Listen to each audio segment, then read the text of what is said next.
persiapan sebelum Idul Adha. Ya, bagi semuanya. Saya baca sambil terangkan sedikit atau dibaca saja? Baik, sambil terangkan sedikit ya, sedikit saja. Baik. Ini saya baca dulu. Satu, persiapan sholat ya. Persiapan sholat untuk tanggal 10 itu, ya, pertama, mengenakan pakaian terbaik disertai wewangian. Ya. Hadisnya riwayat Hakim di kitab Al-Mustadrak nomor hadis 7560. 7560. Langsung dari cucunya Nabi sallallahu alaihi wasallam, Al-Hasan. Ya. Beliau menyampaikan, qala haddatsana qala amarna Rasulullah sallallahu alaihi wasallam fil 'idaini an nalbasa ajwada ma najid wa an natatayyaba bi ajwada ma najid wa an nudhhiya bi asmana ma najid. Fokus.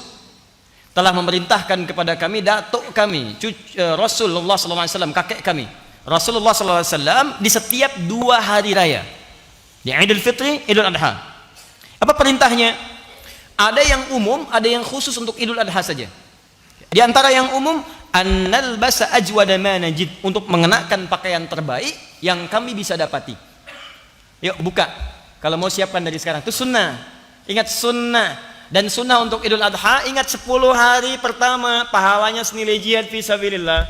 Antum pakai pakaian bagus Idul Fitri ada pahala. Tapi ketika Idul Adha masuk kategori hadis tadi. Bukan cuma dapat pahala biasa, bisa senilai jihad tuh. Cari pakaian terbaik. Kalau bisa ikhtiar dari hari ini. Bismillah. Ya, tidak harus mahal, yang paling halal. Yang paling halal. Cari yang terbaik, yang paling halal. Bismillah, dapati itu. Kenakan. Wa anna tatayyaba bi ajwada ma najid. Kenakan wewangian parfum untuk laki-laki. Sunnah. Kalau ingin bertambah lebih, saat mau salat bawa lagi parfumnya. Di Timur Tengah itu biasa. Ya, sampaikan. Dan niat ikhlas dibagi. Ya, sampaikan, pakai, tebarkan lagi, pakai. Setahun sekali pahalanya tinggi. Kemudian, nah ini dia, wa an nudhhiya bi asmana ma najid. Dan Rasulullah SAW memerintahkan pada kami untuk menyembelih berkorban dengan yang terbaik yang mampu kami dapatkan. Caranya begini, ya. Anda punya anggaran berapa? Misal, saya punya anggaran 3 juta. Dari yang 3 juta itu cari yang paling bagus hewan kurbannya. Nanti ada ikhtilaf dari kalangan ulama. Ada yang mengatakan domba, ada yang mengatakan sapi, macam-macam. Yang poin yang paling penting dari yang banyak manfaatnya, ya ada kadang daging manfaatnya. Bagi sementara orang ini nggak makan daging kambing, makannya sapi, ya daging sapi. Maka Anda ikut kepada bagian dari daging sapi. Ada dia makan daging kambing, makan daging sapi misalnya, Anda bisa berkorban. Ini lebih bagus yang ini, maka itu yang dimaksimalkan. Dari anggaran yang Anda miliki, berikan yang terbaik di situ. Paham ya? Ya dari sekarang biasanya sudah disampaikan. Ya, di Alexan itu sudah ada flyernya, yang lain sudah ada flyernya. Berapa kira-kira bagian sapi sekian? Ya, bagian kambing sekian. Ya. Untuk makan kambing apa sapi? Hah? Makan kambing apa sapi? Sapi, masya Allah, luar biasa. Kita makan daging sapi, dia makan sapi. Ya? Makanya saya katakan luar biasa. Buat ya. Haram hukumnya. Ya. Beli dulu. Masak dulu lalu dimakan ya. Kalau sudah disembelih apa hukumnya? Belum tentu. Sembelih dengan membaca bismillah ya Allahu akbar ya. Baru kemudian jadi belum tentu kalau yang disembelih kambing orang ya. Sudah. 2. Sunnah kedua, hadis riwayat Ahmad. Nomor hadis 22.984 di Musnad Ahmad. Sunnah yang kedua, tidak makan terlebih dahulu. Ingat, setelah sholat subuh, kalau Idul Fitri itu sunnahnya makan dulu, untuk menunjukkan bahwa subuh ini beda dengan subuh yang kemarin saat masih puasa. Sekarang harus buka, makanya haram hukumnya puasa. Jelas ya? Untuk Idul Adha, sunnahnya jangan dulu makan. Jelas ya? Sunnahnya jangan dulu makan. Kapan makannya dilakukan? Kita baca hadisnya. Karena Rasulullah sallallahu alaihi wasallam la yaghdu yaumal fitr hatta ya'kula wa la ya'kulu yaumal adha hatta yarji'a fa ya'kulu min udhiyati. Adalah kebiasaan Rasulullah sallallahu alaihi wasallam, beliau makan dahulu saat akan menunaikan Idul Fitri. Ba'da subuh makan, berangkat Idul Fitri. Tapi saat Idul Adha beliau tidak makan terlebih dahulu hatta yarji'a. Hatta yarji'a. Lihat sini. Hatta harful ghayah, menunjuk pada tujuan. Ghayatun. Ya. Misal, ana urid adhhab ila Jakarta hatta al-Istiqlal. Saya pengen pergi ke Jakarta sampai ke Istiqlal.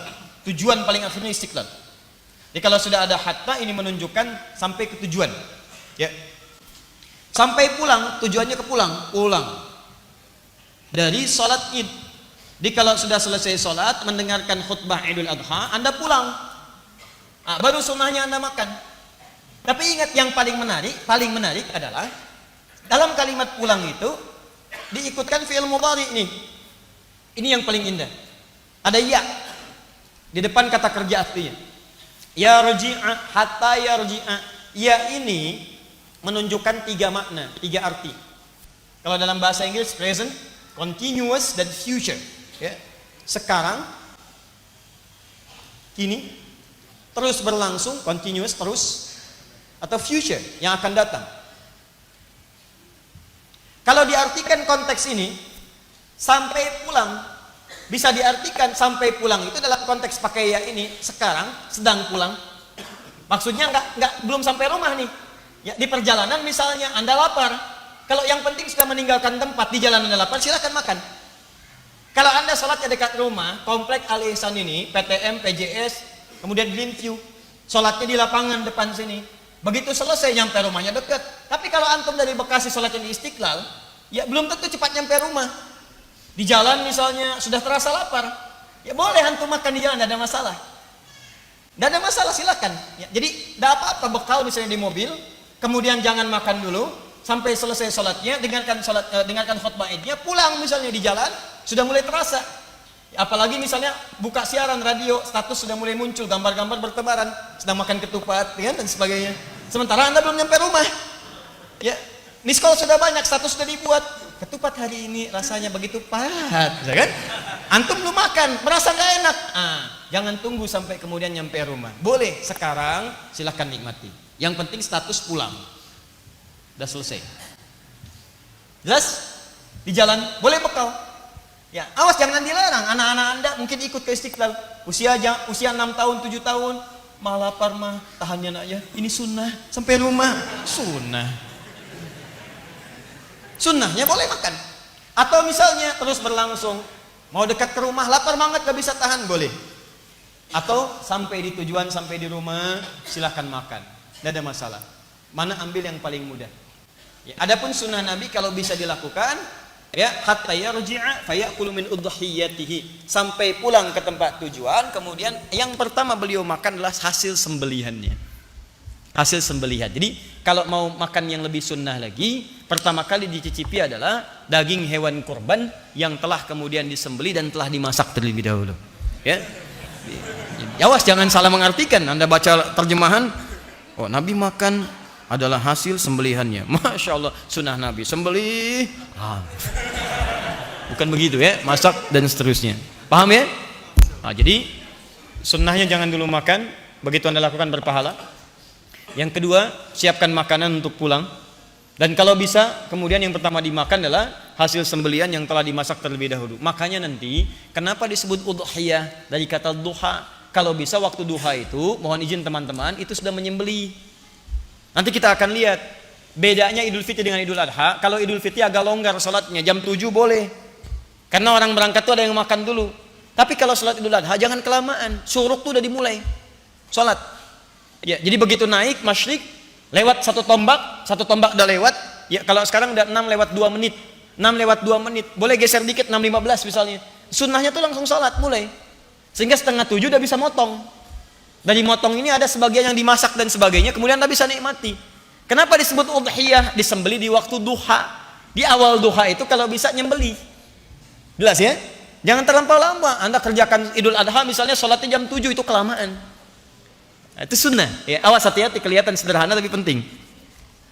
Kemudian minas sunnati an takhruja ila al-'idi masyiya, termasuk sunnah berangkat ke tempat Id dengan berjalan. Berjalan. An Ibnu Umar annahu kana yakhruju fil 'idaini min al-masjid fayukabbiru hatta ya'ti al-musalla. Berjalan sambil takbir. Sunnah. Bil takbiran.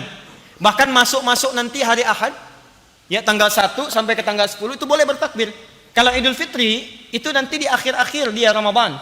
Begitu sudah selesai akhir Ramadan, maghrib datang, kemudian muncul awal Syawal, Anda bertakbir. Tapi kalau Idul Adha, Anda bisa mulai dari tanggal 1 Dzulhijjah. Allahu Akbar, Allah, untuk diri pribadi boleh. Ya, tapi kalau Anda ingin berjamaah macam-macam, ingin lebih keras lagi, silahkan. Kapan waktunya? Saat Anda mulai berangkat itu di awal-awal Idul Adha, setelah salat subuh, boleh silahkan. Ke tempat salat, boleh. Itu sunnah. Teman-teman sekalian, saya tegaskan ya sekali lagi.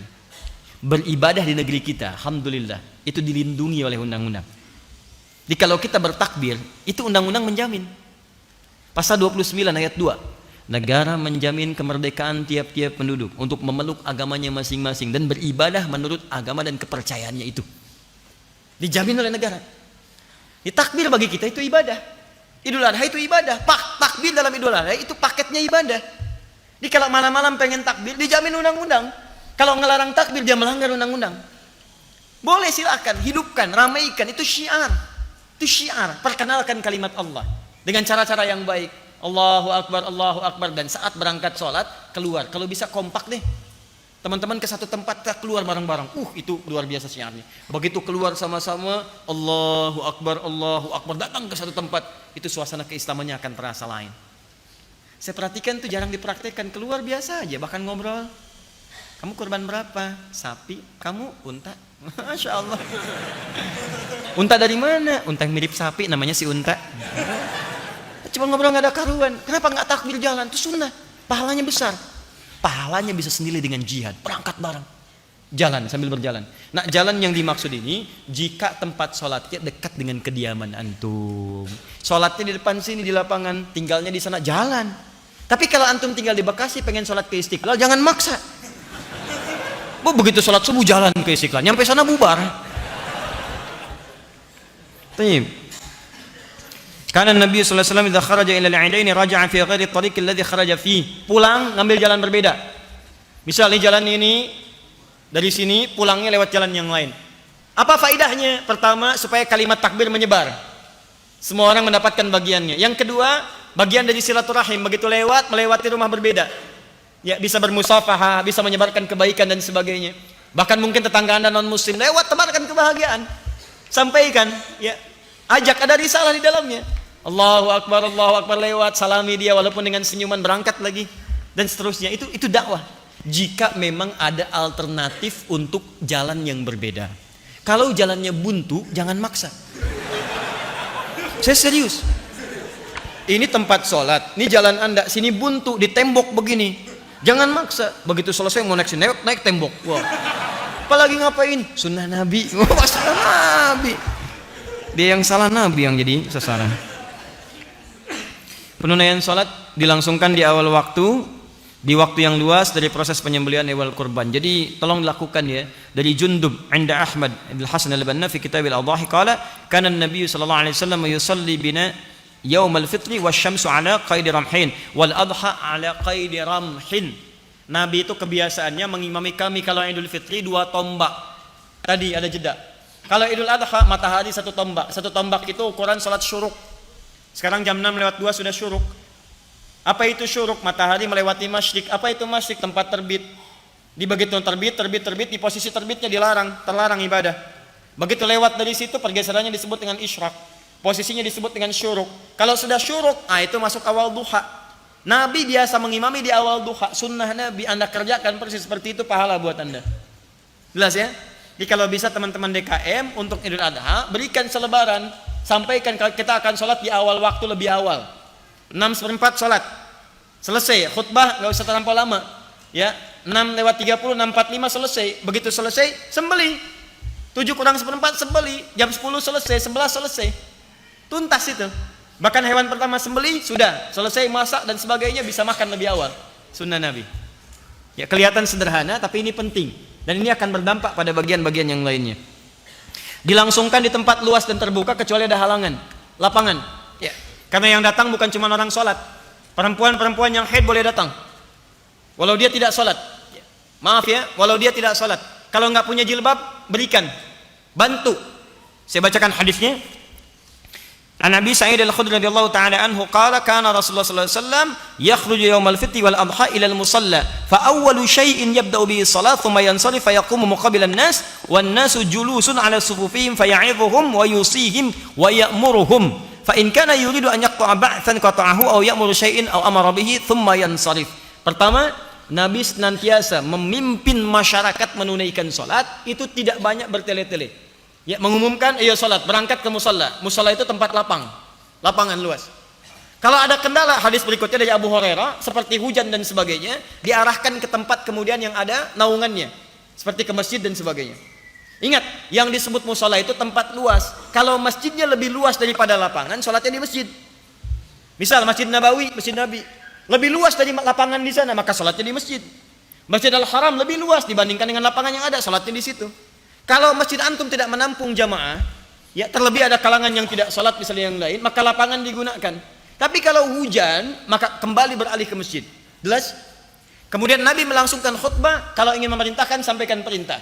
Kalau ingin menegaskan larangan, sampaikan larangan, tidak bertele-tele. Setelah selesai beliau tutup dengan salam, kemudian tutup dengan doa, selesai itu baru kemudian bergegas untuk menunaikan penyembelihan. Tahan. Memasang sutrah depan imam ya. Ingat, depan imam sebagai gambaran saf yang tidak boleh dilewati, itu sudah pernah saya terangkan. Sunnah bersedekah boleh. Ya, sunnah bersedekah. Jadi kalau ada nanti dalam konteks Idul Adha sebelum salat atau setelah salat Anda ingin edarkan kotak infak, itu boleh. Sunnah bersedekah ya. Hadis yang disampaikan dari Ibnu Abbas radhiyallahu taala anhuma. Ya. Thumma atan nisa wa ma'ahu Bilalun fa amarahunna bis sadaqah fa ja'alatil mar'atu tulqi kharsaha wa tulqi sikhabaha. Dalam konteks kemudian beliau berkhutbah, ya ada dalam keadaan tertentu Bilal diperintahkan untuk berputar mengumpulkan sedekah. Ya, maka ada kemudian yang mengumpulkan dengan antingnya, ada pula memberikan kalungnya. Jadi perempuan-perempuan ada yang sampai bersedekah pada saat itu. Jadi sunnah boleh. Di dalilnya kalau ada yang bertanya kenapa ada yang sebelum sholat lewat pakai kantong, ada yang pakai kotak dia jalan begini, itu bukan mobil-mobilan tuh ya, jalan geser-geser, bukan begitu. Itu sunnah ya. Jadi dari sekarang siapkan, boleh Anda kemudian isi. Saya agak cepat di bagian yang terakhir. Maaf, penulaian salat Idul Adha tidak diawali dengan adzan maupun iqamah. Jangan terlampau soleh ya. Jadi nanti pas bangun salat enggak usah adzan, enggak usah qomat. Termasuk kalau salatnya ditunaikan di lapangan, itu tidak ada tahiyat lapangan. Ingat, tidak ada tahiyat lapangan, yang ada tahiyatul masjid. Ya, kalau di masjid silakan tahiyatul masjid, tapi kalau di lapangan tidak perlu tahiyat lapangan. Ya, jelas ya? Jadi duduk saja, datang langsung duduk. Jelas? Kalau ada kotak langsung isi untuk sedekah. Tayyib. Menunaikan salat sebanyak 2 rakaat selanjutnya sudah dipahami dengan baik, dan pada akhirnya saya ingin sampaikan, insyaallah semua materi yang disampaikan termasuk hikmahnya, apa kesan Idul Adha itu. Maaf, terakhir saya ingin tutup sebelum kita berpisah. Dalam ta'lim malam hari ini, ingat baik-baik, setiap datang Idul Adha tidak hanya terkait dengan evaluasi diri, kemudian juga dengan ibadah kurban, tapi ada perbaikan evaluasi keluarga. Pesan saya, tolong Anda cermati kembali tentang perjalanan kisah Nabi Ibrahim dengan keluarganya.